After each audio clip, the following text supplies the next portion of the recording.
A década dos 20 é uma década que devia ser muito bem pensada pelo educador brasileiro, especialmente porque aí é que realmente começou um movimento muito grande no campo da educação e que a gente poderia traduzir em duas palavrinhas que, embora pequenas, elas tiveram um significado muito grande e que perduram até hoje.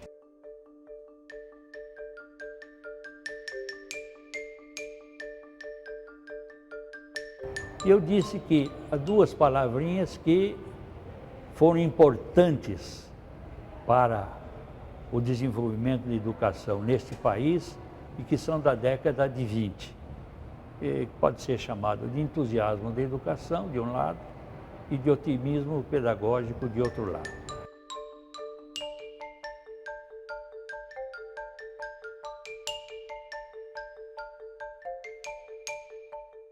Para você. Inteligente, mas não te penso, terá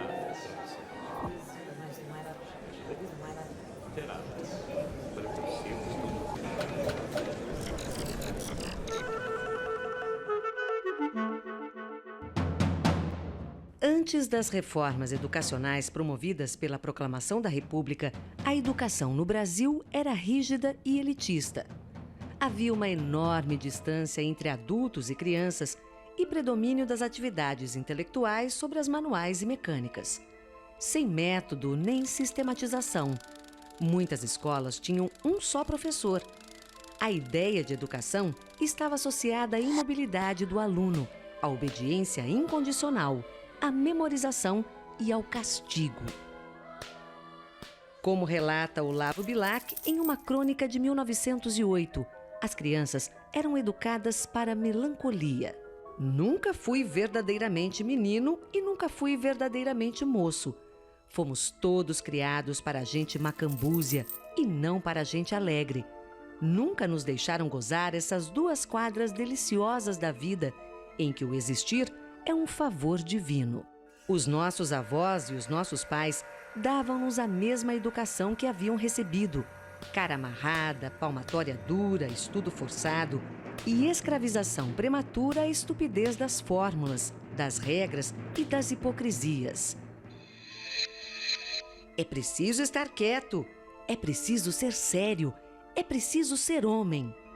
Tanto nos recomendaram isso que ficamos homens. E que homens! Céticos, tristes, de um romantismo doentio.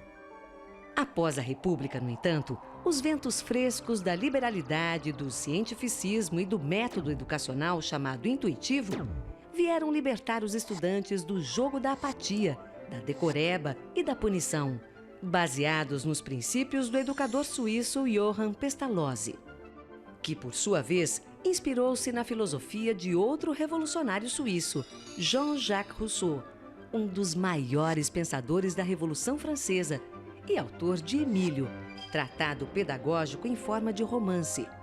Rousseau defendia no livro que se devia educar uma criança respeitando a sua natureza interior naturalmente boa, com um ensino progressivo que acompanhasse cada estágio infantil. É aí que entra Pestalozzi, concretizando a ideia russoniana pelo método intuitivo. Apelidado de lição das coisas, baseava-se na intuição, nos sentidos, na observação, levando em conta as características infantis: curiosidade, imaginação, inquietude e recreação. Essas coisas das lições consistiam em novos materiais didáticos como estes, que davam ao aluno chance de experienciar o conhecimento antes de conceituá-lo. Para Pestalozzi, o desenvolvimento já está dentro da criança, como a natureza interior de que Rousseau falou. E ao educador cabe trazer à tona aos poucos todo esse potencial infantil, com a ajuda das coisas. Pelo método, o educador reduz cada matéria a seus elementos mais simples, explica uma dificuldade de cada vez, atribui a cada lição um objetivo e desenvolve a ideia mais do que a palavra. Começai pelos sentidos e nunca ensineis a um menino o que ele pode descobrir por si mesmo. A República foi proclamada em 89 e a Revolução veio em 30.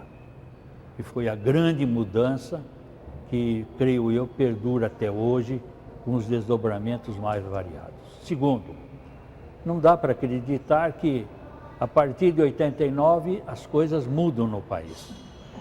Basicamente, os padrões que eram vigentes no Império, eles continuam na República, incluindo aí o caso da educação. E, especialmente a questão das oligarquias, do predomínio da agricultura, do Brasil, essa ideologia do Brasil, país essencialmente agrícola. É claro que na década dos 10 começa uma certa desilusão com aquilo que a República deveria transformar o país, mas não se transformou.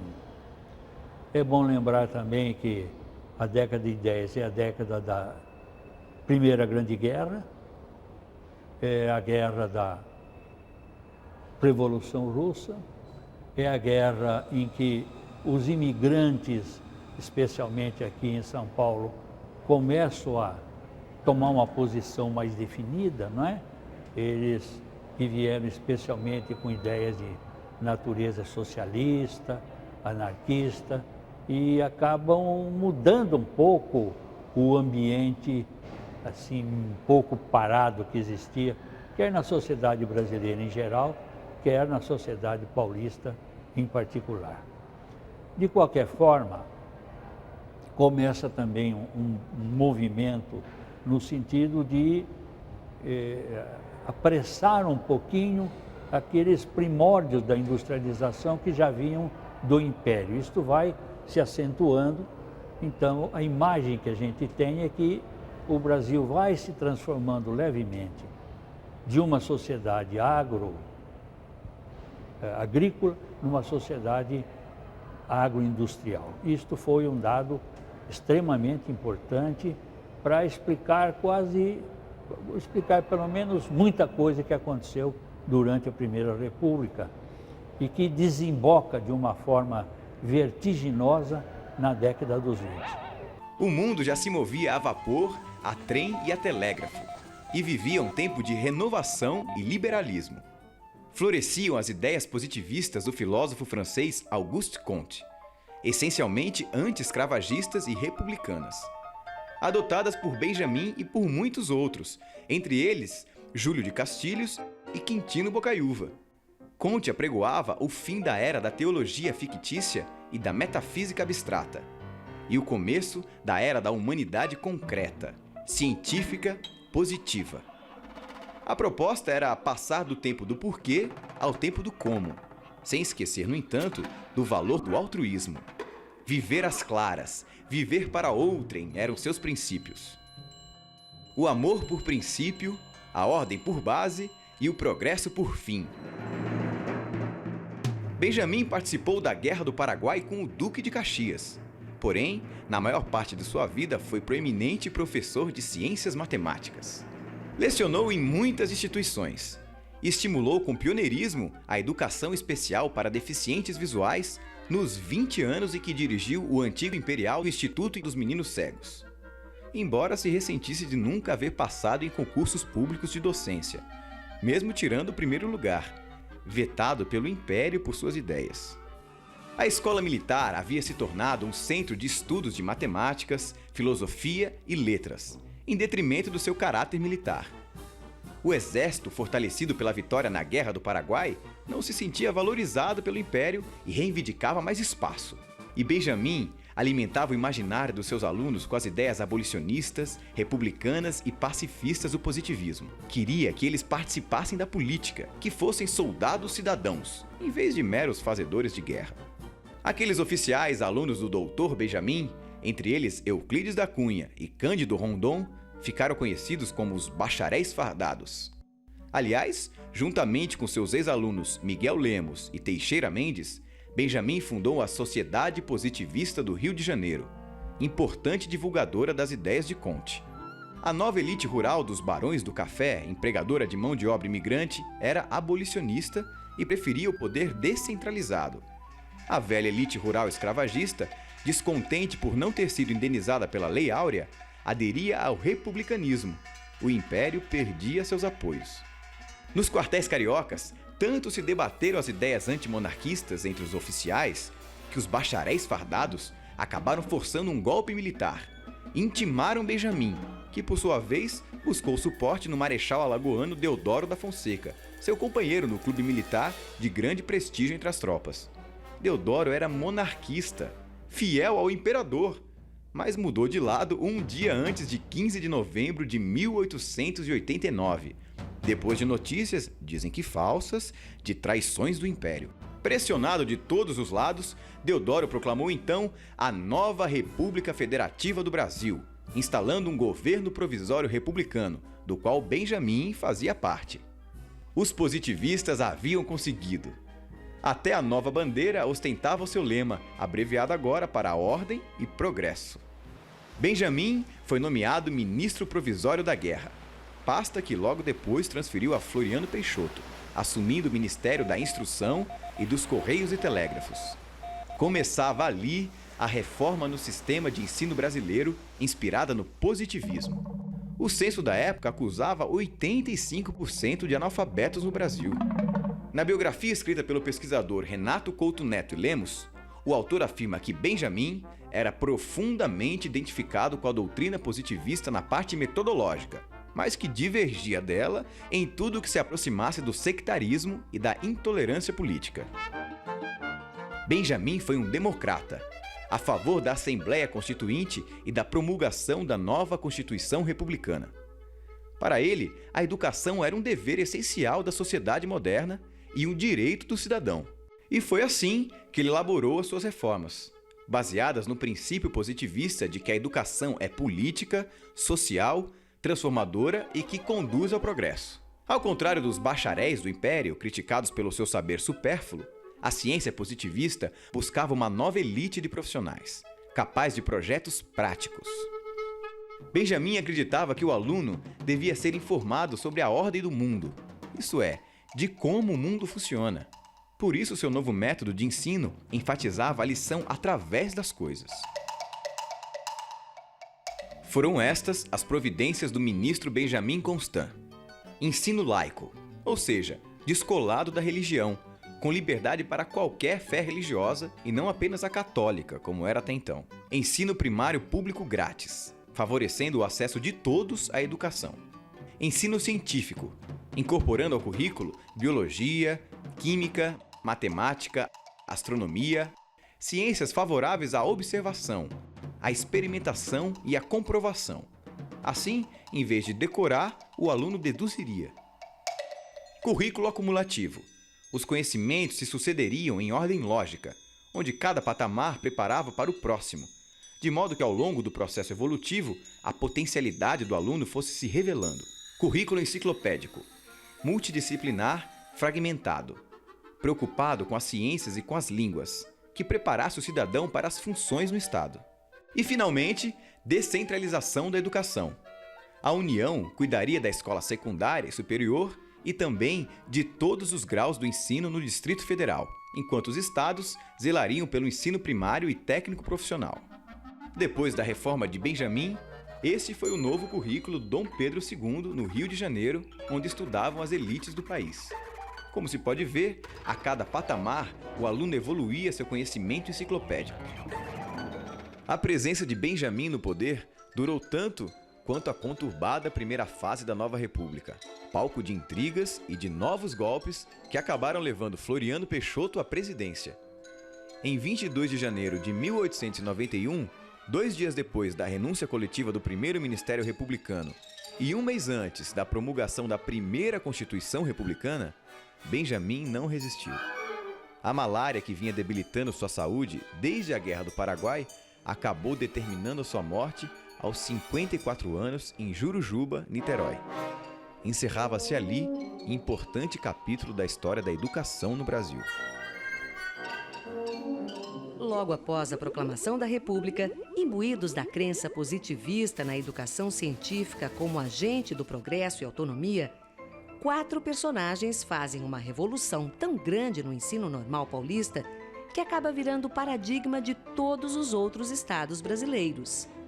O jornalista e político Francisco Rangel Pestana, o médico e professor Antônio Caetano de Campos, o professor e político Gabriel Prestes e o primeiro governador republicano do estado de São Paulo, Prudente de Moraes.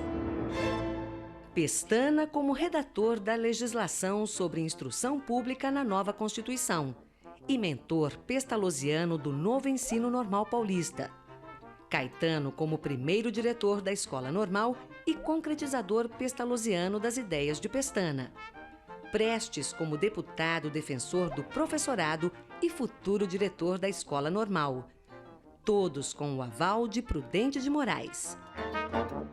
Caetano, além de médico da Santa Casa de São Paulo e diretor do Beneficência Portuguesa, era um apaixonado docente de biologia em várias escolas paulistanas. Entre elas, no Colégio Pestana, da senhora Rangel Pestana, onde, aliás, aplicava-se o método Pestalozzi. Rangel Pestana indicou Caetano a Moraes para que assumisse a reforma educacional paulista em seu lugar, pois ele integrava, naquele momento, a Assembleia Constituinte da nova legislação republicana. Caetano planificou as ideias de Pestana em 2 meses e, em 12 de março de 1890, como novo diretor da Escola Normal, deu início às reformas educacionais em São Paulo, com basicamente 7 grandes inovações, dentro de uma nova concepção de infância. A nova Escola Normal da República vinha com mudanças no currículo, englobando 10 disciplinas, além de ser gratuita, aberta a ambos os sexos e ofertar 2 níveis de especialização, primário e secundário. Filho da professora norte-americana Miss Marsha Brown e da brasileira treinada nos Estados Unidos, Maria Guilhermina de Andrade, ambas especialistas no método Pestalozzi, foi criada a Escola Modelo do Ensino Primário, anexa à Escola Normal. Lá, ao mesmo tempo em que as crianças seriam educadas pela reforma, os novos professorandos poderiam praticar o novo ensino sob padrões específicos e supervisão experiente. O método a ser ensinado na Escola Normal e praticado na Escola Modelo e em todas as outras escolas deveria ser o intuitivo de Pestalozzi, praticado de preferência em edificações que despertassem no aluno autoestima e orgulho da sua nova condição de cidadão republicano. Um exemplo? O prédio da nova Escola Normal da Praça da República, construção monumental. Foi criado também o novo ensino primário com duração de 8 anos, dividido em 2 patamares, elementar e complementar, cada um com 4 anos. As escolas públicas isoladas foram reunidas em grupos escolares de graduação primária, regidos pelas mesmas regras de ensino e com classes organizadas segundo o nível de adiantamento dos alunos. Havia ali a busca da deselitização e democratização do ensino primário. A nova escola fundamental tinha 5 características bem republicanas. Era pública, universal, gratuita, obrigatória e leiga. E, finalmente, verticalização do sistema de ensino em 3 níveis: primário, secundário e superior. Incluía-se o jardim e pré-primário, ginásio, as escolas profissionalizantes e ainda as escolas noturnas de alfabetização de adultos. O pesquisador Casemiro dos Reis Filho, em seu livro A Educação e a Ilusão Liberal, que relata as origens da escola pública paulista, reafirma o caráter libertário de Caetano e seus pares. Para eles, a razão de educar o povo era garantir-lhe autogoverno e autonomia. Na página 61, Reis Filho reproduz uma carta assinada por Caetano. Sem o preparo intelectual, nenhum povo está apto para as conquistas do progresso, como nenhum homem está armado para as lutas do trabalho. Eu acredito que a década dos 20 é uma década que devia ser muito bem pensada pelo educador brasileiro, especialmente porque aí é que realmente começou um movimento muito grande no campo da educação e que a gente poderia traduzir em 2 palavrinhas que, embora pequenas, elas tiveram um significado muito grande e que perduram até hoje, de formas diferentes, mas perduram. Aliás, quando eu digo perdura, é bom também chamar a atenção para um dado da história brasileira, que é a seguinte. A gente julga que na passagem da colônia para o Império houve grandes mudanças, do Império para a República houve grandes mudanças, da Primeira para a Segunda República houve também grandes mudanças. A verdade é que persiste muita coisa ainda desde o Império, aliás, desde a colônia, só que com outra vestimenta, mas é o mesmo fenômeno. Por exemplo, se a gente pensar no caso do coronelismo, que é muito antigo, e achar que ele já está resolvido aqui no Brasil, eu tenho a impressão que é um engano muito grande. Até porque ele tem roupas muito diferentes, né? Eu costumo até dizer que ele está vigente até hoje e continua como uma ressonância histórica dos tempos passados. Bom, isso acontece também na educação, o grande coronel da educação, é só prestar um pouquinho de atenção, a gente vai acabar percebendo. Bom, eu disse que há duas palavrinhas que foram importantes para o desenvolvimento da educação neste país e que são da década de 20. Pode ser chamado de entusiasmo da educação, de um lado, e de otimismo pedagógico, de outro lado. O que era o entusiasmo? Não esqueçam do seguinte. Primeiro, Primeira Guerra, o início de nacionalismo, imigração forte, trazendo novos valores, novos padrões de pensamento, e o voto proibido ao analfabeto. Então, como é que se pode mudar a situação brasileira sem que haja analfabeto e, portanto, ele fique proibido de votar? Como é que fica a representação brasileira? Controlada pelas chamadas mesas eleitorais, que gente morta votava, se assinava de quem não estava presente, é o chamado bico de pena e assim por diante. Bom, então começou uma luta de natureza política que teve uma repercussão muito grande na educação. Quer dizer, temos que disseminar o ensino primário no Brasil todo, para que com essa disseminação as pessoas deixem de ser analfabetas e, deixando de ser analfabetas, eles possam votar. É pelo voto que nós podemos transformar a educação. E o voto só pode ser transformado se as pessoas se alfabetizarem. Então, um movimento muito grande para a difusão da escola primária foi a nota que começou um pouco na década de 1910, 1920, e que se intensificou muito na década de 20, que foi a decisiva. Bem, eu queria dar um exemplo assim muito simples dessa relação política com a educação, que foi a reforma do Sampaio Dória em São Paulo. Se a gente está bem lembrado, o Sampaio Dória dizia o seguinte: bom, primeiro ele estava preocupado com o voto e, portanto, com o analfabetismo.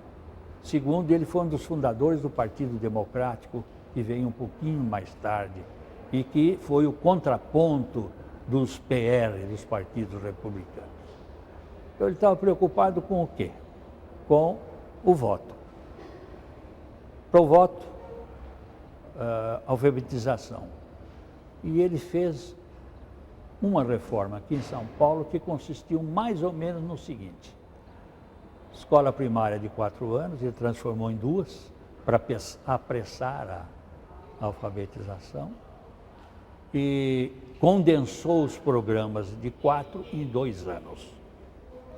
E essa foi uma reforma muito criticada na época e mesmo depois, porque se julgou a reforma do ponto de vista pedagógico, quando ele devia ser julgado, porque esse era o objetivo dela, do ponto de vista político. Quer dizer, é curioso como o pedagogo não aceita que certas reformas sejam feitas por força de outras circunstâncias, que no caso era a política, que era muito mais importante do que a eventual reforma apenas escolar, porque é ela que permitia uma grande camada da população de participar do voto, de ter representação e, portanto, mudar a ordem social vigente com combate às oligarquias, etc. Bom, ele foi criticado até por educador importante tipo Anísio Teixeira, já na década dos 20. Então, o que eu estou tentando mostrar? É que o educador precisa perceber que uma coisa é você lutar pela educação, a outra coisa é lutar por outras áreas da vida social, cuja luta repercutem muito mais na educação do que se nós ficarmos até na educação. Aliás, aqui eu acho que há um princípio que a gente tem que pensar sempre no caso da educação, que ela não é um processo incondicionado, não é uma área autônoma dentro da sociedade, ela está integrada à sociedade e, portanto, ela depende de muitas características dessa mesma sociedade. Este eu acho que é outra lição que a gente tem lá na década dos 20 e que pode ser perfeitamente pensada até hoje, depois da década dos 20 até hoje, no caso brasileiro.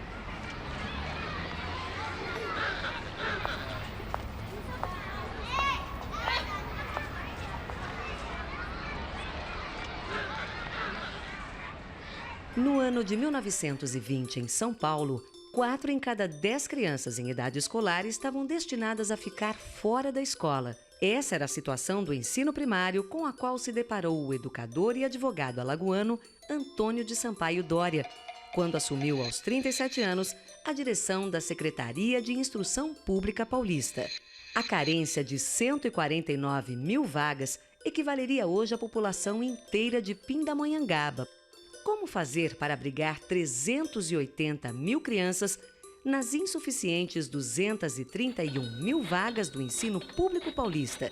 E o que é pior, sem verba. A situação parecia incontornável, porém soava inconcebível aos educadores do chamado otimismo pedagógico vigente na época, que viam na educação a solução para todos os males.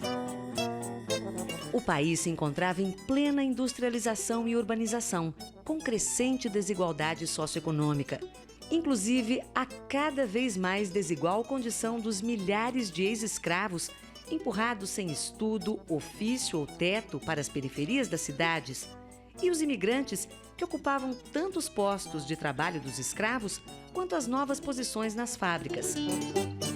Questão, aliás, que tangia particularmente Dória, preocupado com o nacional sem instrução, que corria o risco de desaparecer, absorvido pelas inteligências mais cultas dos imigrantes.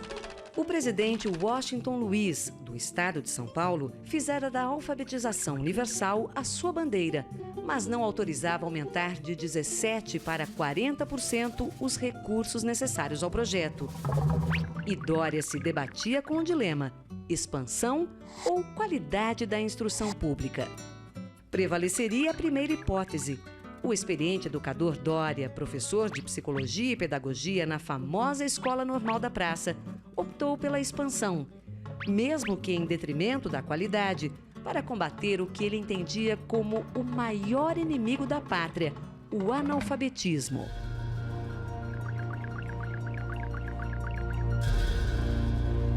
Sempre que penso na realização prática dos princípios democráticos, uma dúvida me assalta o espírito. Como organizar-se por si mesmo, politicamente, um povo que não sabe ler, não sabe escrever, não sabe contar?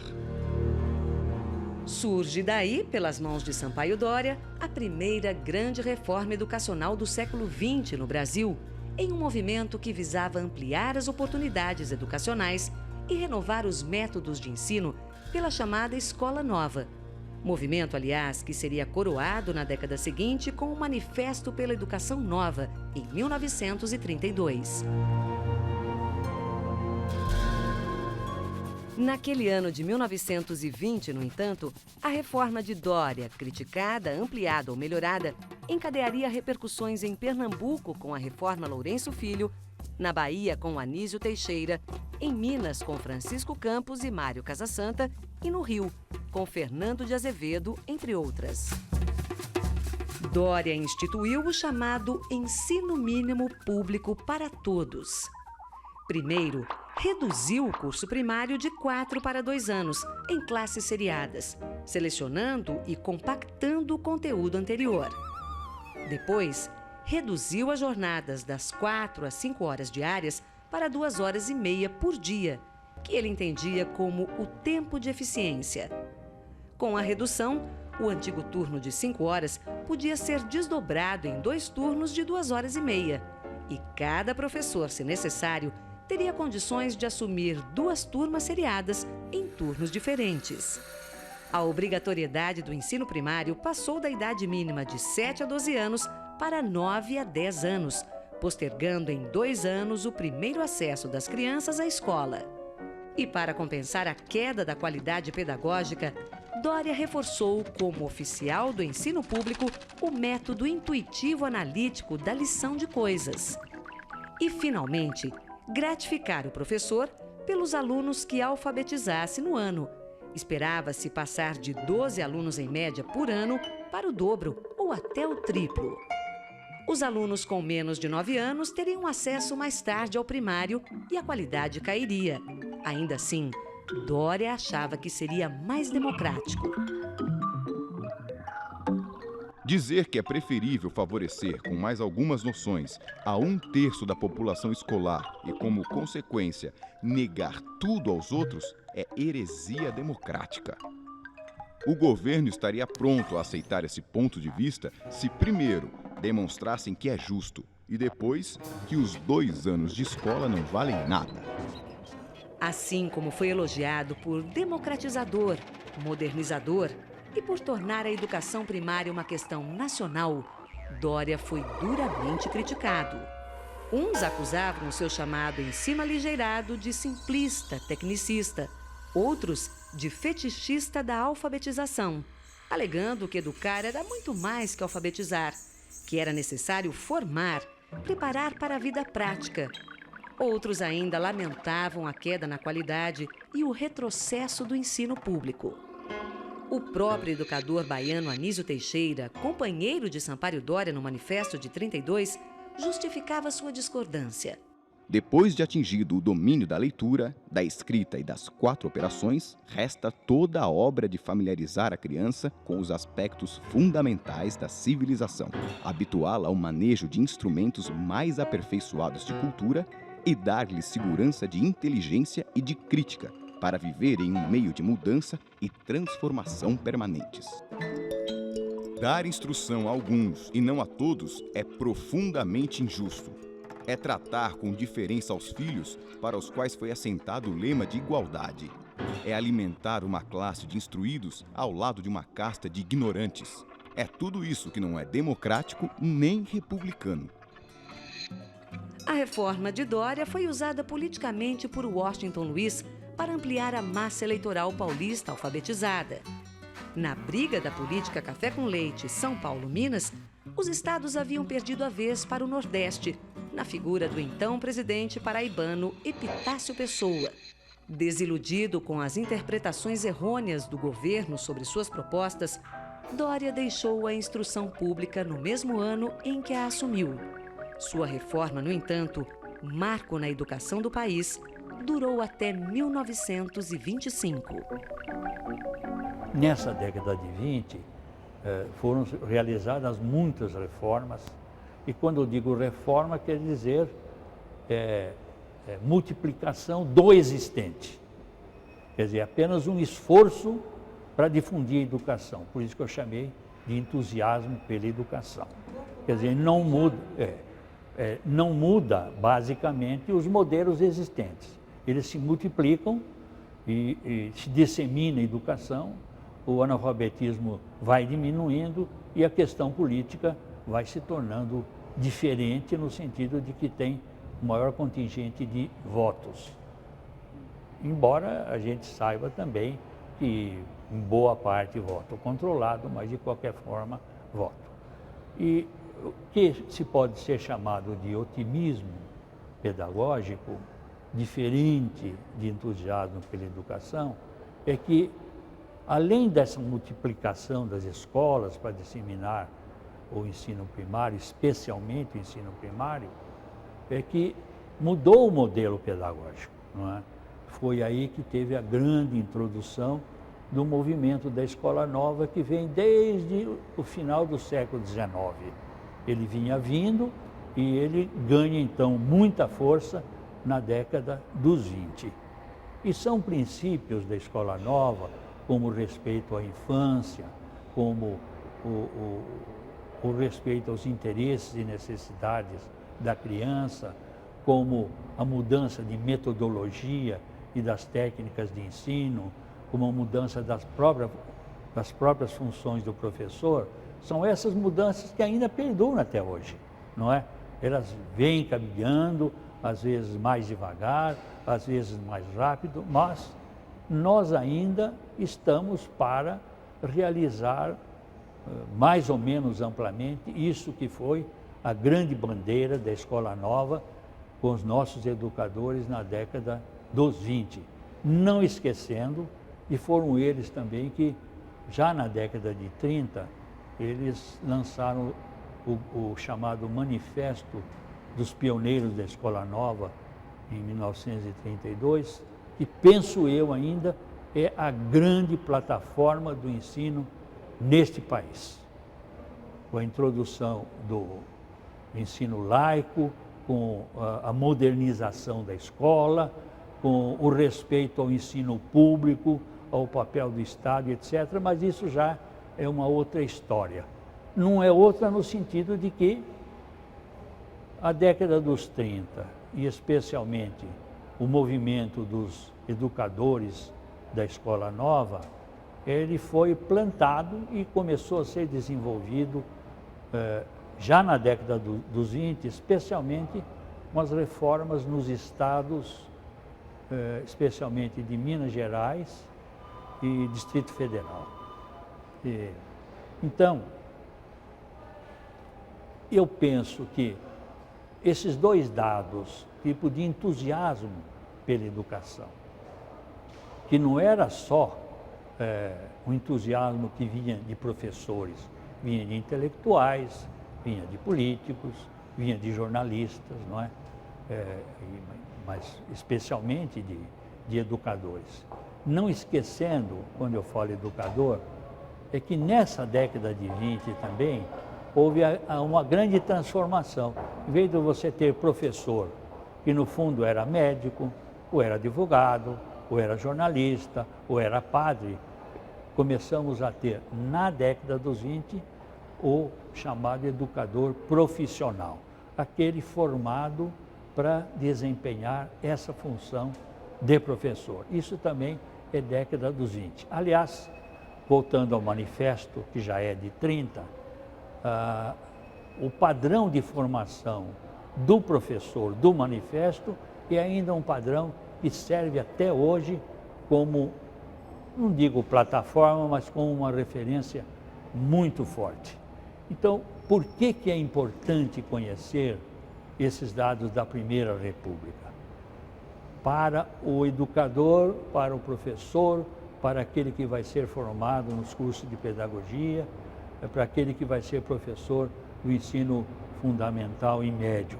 É importante conhecer essa história, porque essa história é uma grande lição para o professor, para o nosso professor, desde então. Mas, infelizmente, essa é uma história esquecida e nós acabamos tentando sempre inventar a roda, quando pelo menos a roda da educação já tinha sido muito bem inventada na década dos 20, com os desdobramentos na década dos 30. Professor, na época da Primeira República, os países ditos mais adiantados que a gente, que já tem os direitos políticos, civis, sociais mais estabelecidos, eles universalizaram a educação básica. Ao que o senhor atribui isso? Bem, esses países, quer dizer, eram países, do ponto de vista econômico, social, com uma tradição maior, até com descobrimento mais antigo. Não foram países colonizados de um modo geral, ou se foram colonizados, uma colonização de características diferentes. O caso é que eles deram importância muito grande à educação. Eu quero lembrar um caso particular, que foi a dinastia Meiji japonesa, que insistiu e o governo obrigou a alfabetização em massa em pouquíssimo tempo, não é? E isso foi feito lá e serviu de exemplo quase para o mundo todo. Pelo menos o mundo todo falou sobre essa Meiji, que, penso eu, repercutiu até hoje nisso, né? Porque foi uma educação de primária em massa, muito bem feita e abrangendo a população toda. Agora, aí se começa a falar, eu acho que é um pouco estranho e eu tenho dificuldade em aceitar em atraso brasileiro. Porque estão sendo feitas muitas comparações até hoje. Eu tenho visto artigos muito recentes comparando países com o Brasil, fora da América Latina, com a América Latina, e se esquece uma frase muito importante que um amigo meu me disse e acabou me consertando sobre muitas coisas, é que o Brasil não cabe numa só frase. Primeiro. Segundo, é que há histórias diferentes e há fatores de natureza social e econômica muito diferentes. O Brasil sempre foi um país, talvez pelo início da colonização, um país que sempre imitou. Ele não foi independente, né? Ele sempre preferiu a imitação à inovação, que é mais ou menos o que ocorre até hoje, neste país, pelo menos no campo da educação, não é? Nós imitamos, ou pretendemos imitar, sem as condições institucionais próprias para a imitação, queremos imitar, por exemplo, uma hora a França, outra hora Estados Unidos, outra hora a Inglaterra, etc. Então, essas comparações, e que acabam dando uma ideia de atraso, elas precisam ser repensadas. Aliás, eu penso que foi um defeito grande sair do curso de pedagogia. Isso é bom que os educadores se lembrem e pensem, a chamada educação comparada, que era uma forma de a gente saber, afinal, o que acontecia nos outros países e até que ponto a gente poderia absorver uma ou outra coisa desses países, não imitar. Eu não sei se eu posso lembrar, mas o movimento modernista de São Paulo, especialmente na vertente do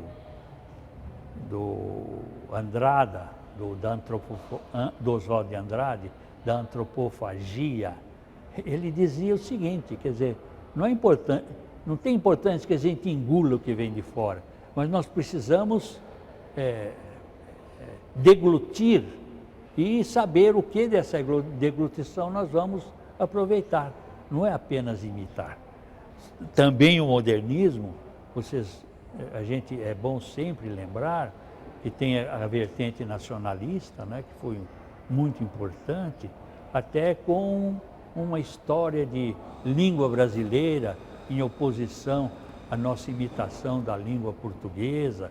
Não era uma imitação, era quase uma servidão. Bom, então é o seguinte, atraso, nós temos as nossas condições e os outros países tiveram as suas condições. Então tomem cuidado para comparar, porque quando você compara dessa forma automática que está sendo feita, era bom pensar se nós não estamos sendo ainda, tendo essa ideia de país colonizado, se não é ainda uma ideologia da colonização. E se, através dessa comparação, que sempre degrine a posição brasileira, se é uma forma desesperançada de ver a situação. Como se dissesse, bom, nós nunca vamos ser com os países adiantados. E por que nós precisamos ser com os países adiantados, com as mazelas que eles têm também? Haja vista o que está acontecendo hoje no mundo todo, à custa de um desenvolvimento desbragado e sem controle nenhum, e que está aparecendo novamente, e felizmente, um certo poder do Estado para pelo menos regular as coisas, né? Bem, falar em Estado, voltemos à educação, República e década dos 20. Foi nesse período também que o Estado tomou um pouco mais de força para cuidar dos problemas de educação. Isso foi importante. Começou alguma coisa que a gente poderia chamar de Estado intervencionista na educação. Não esqueça que existia essa tendência nacionalista, não esqueça da guerra de 14 novamente, das escolas estrangeiras, da língua estrangeira no país. Então, a corrente nacionalista também em modernismo, reforçando a necessidade de geografia e história do Brasil, da língua pátria ser predominante na escola primária, de professores serem professores natos ou professores portugueses, não é? Tudo isso está mostrando que está havendo alterações importantes, quer dizer, quer no panorama brasileiro em geral, quer no panorama da educação em particular. E eu penso que são essas informações históricas que são importantes para o educador de qualquer época. Por isso que a história, ela tem que estar presente com muita força, a história em geral, e a história brasileira em particular, e a história da educação como história do Brasil, não separada da história do Brasil, como se costuma fazer. Então, curiosamente, por exemplo, você tem um belo livro, um grande livro, que até hoje não foi substituído, que é o livro do Fernando Azevedo, escrito na década de 40, sobre a cultura brasileira. Mas você sabe que há 3 volumes, foi publicado ou em um volume ou em 3 volumes. E o último era a transmissão da cultura, que é o caso da educação. Os educadores estudam o 3º volume, que é só sobre educação, isolam dos outros 2 que tratam dos fundamentos que tornaram possível essa educação. Atenção, senhores ouvintes, atenção. Agora uma notícia que interessa a todo o povo brasileiro. Manifesto dos Pioneiros da Educação Nova exige renovação já, em todas as escolas do Brasil. O próprio manifesto se auto-intitula um documento um projeto de reconstrução educacional do Brasil.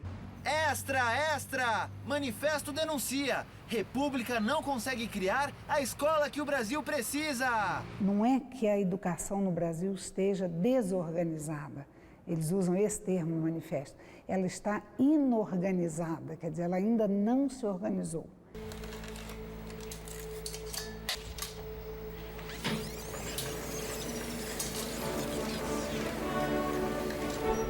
Univesp apresenta Educação em Foco. Os principais jornais do país publicaram neste mês de março de 1932 o Manifesto dos Pioneiros da Educação Nova.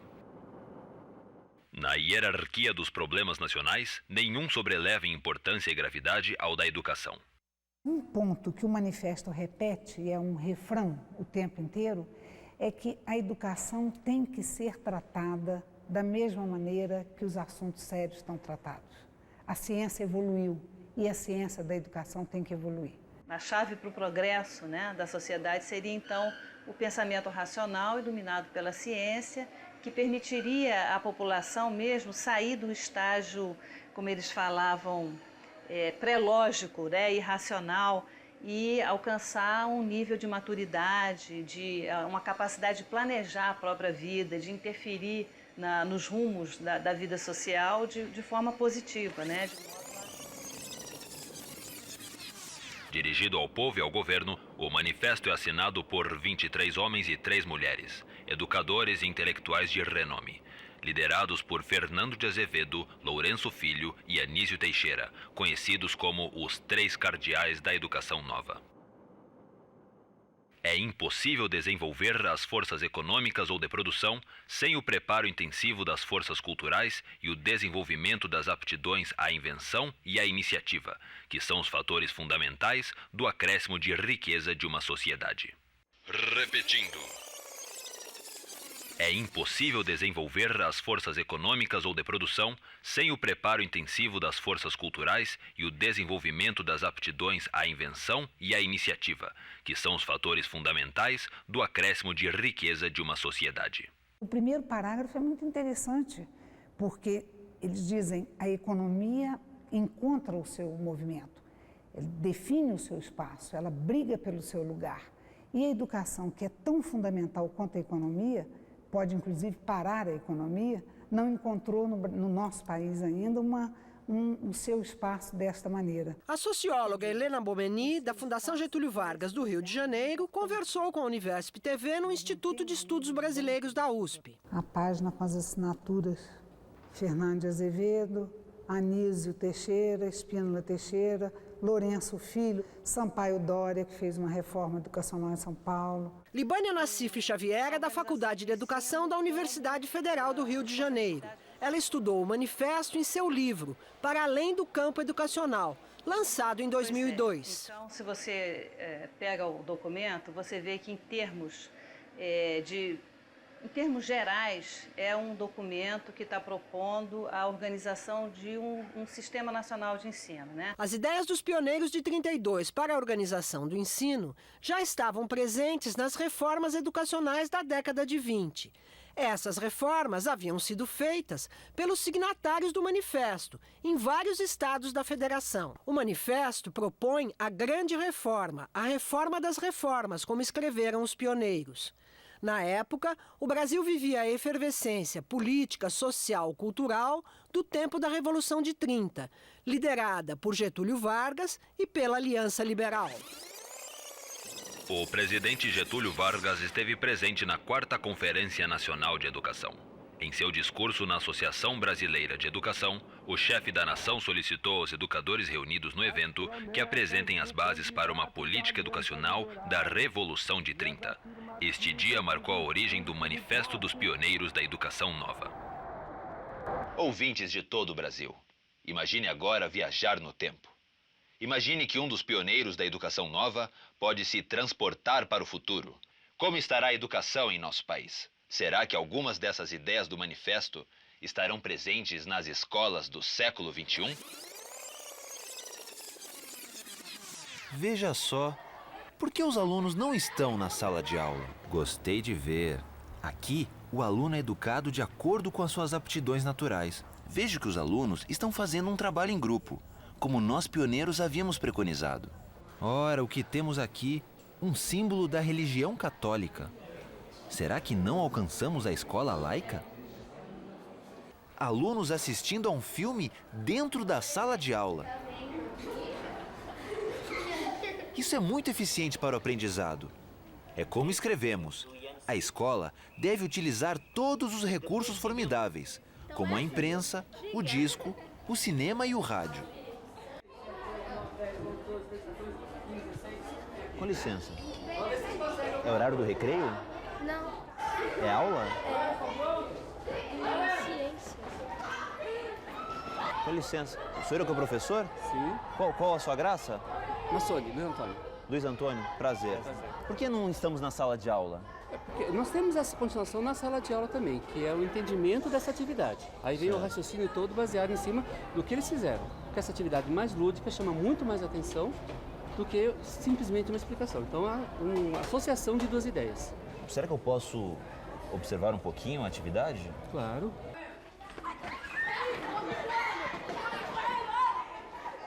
Ele traz princípios, valores, propostas, né? Político-administrativas, concepções que rompiam com a estrutura que o ensino vinha tendo até então, né? Um ensino voltado, um ensino elitista, um ensino descolado do meio social, né? Um ensino, como eles chamavam, uma escola tradicional. Para raio do prédio, uma altura alta, e nós estivermos próximos... Com licença, desculpe interromper. Qual a sua graça? Ricardo. Ricardo. Professor, isso aqui é uma aula? É uma aula. É uma aula de geografia. O céu preto, né? Quanto que deu? 30 graus. 30, marca aí. Eu vou ler um trecho, professor, rapidamente, depois continuamos a atividade. É um trecho do manifesto que eu escrevi nos anos 30, que fala justamente sobre isso.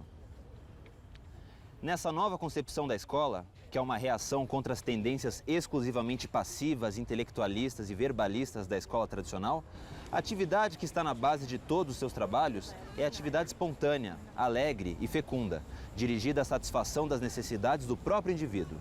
O que distingue da escola tradicional à escola nova não é de fato a predominância dos trabalhos de base manual e corporal, mas o estímulo constante ao educando, a buscar todos os recursos ao seu alcance, graças à força de atração das necessidades profundamente sentidas. Realmente, eu acho que esse tipo de atividade dá um estímulo maior ao educando. O senhor concorda com isso, não, professor? Concordo, porque a gente tem que explorar todas as nossas possibilidades.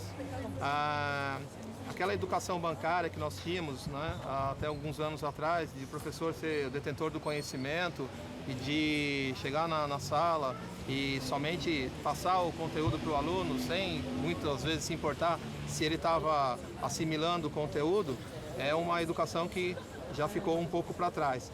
Muito obrigado, viu? Muito obrigado. A parte mais explorada do manifesto, aquela que vai ao encontro, né, que sugere coordenadas para a organização do ensino da educação pública, é essa parte em que se intitula o Estado em face da educação. Então, o manifesto define o papel do Estado em relação à educação no país.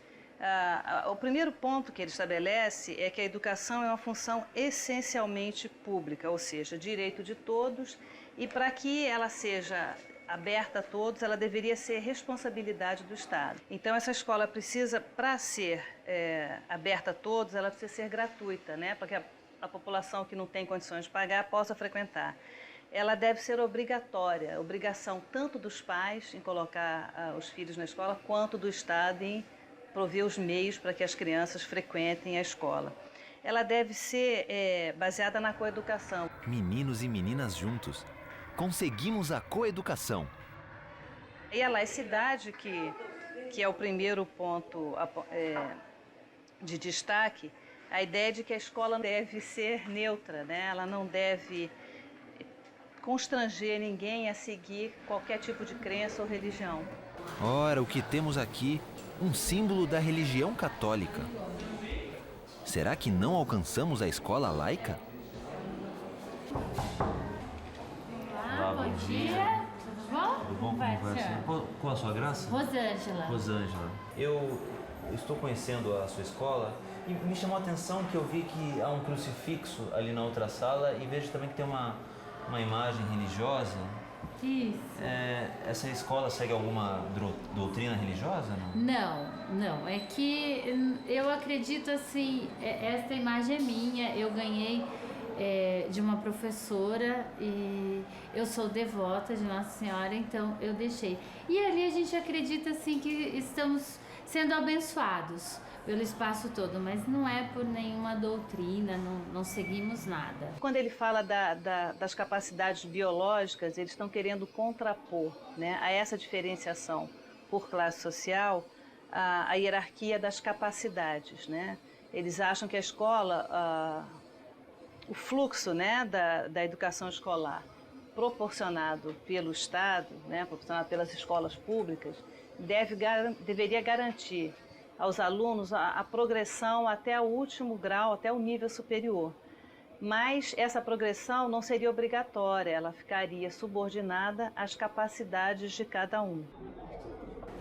A educação deixa de constituir um privilégio determinado pela condição econômica e social do indivíduo para assumir um caráter biológico, com que ela se organiza para a coletividade em geral, reconhecendo a todo indivíduo o direito a ser educado até onde permitam as suas aptidões naturais, independente de razões de ordem econômica e social.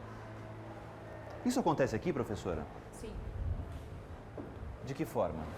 Na medida em que nós temos alunos de todos os segmentos da sociedade. Nós não privilegiamos ninguém. Um aspecto importante do manifesto que vai ser uma bandeira de luta desses educadores pioneiros quando eles participam das reformas de ensino, atuam, né, na organização do ensino em vários estados, é a profissionalização do professor, né, a perspectiva de que a formação em nível superior garantiria aos professores um maior preparo para lidar com a complexidade que a educação escolar requeria e uma certa unidade do próprio corpo profissional desde o sentido salarial até a questão da própria formação, né, do status social do trabalho. Eu gostaria de interrompê-los brevemente no seu intervalo para levantar uma questão do manifesto que eu escrevi nos anos 30. Vou citar uma pequena frase. Ora, dessa elite deve fazer parte, evidentemente, o professorado de todos os graus. Tereza, a senhora faz parte da elite? Sobre um determinado ponto de vista, sim. Sobre qual determinado ponto de vista seria esse? Se nós pensarmos que eu tive a oportunidade de estudar e hoje eu tenho a oportunidade de ensinar, sob esse ponto de vista, eu faço parte de uma elite, sim. O senhor faz parte da elite?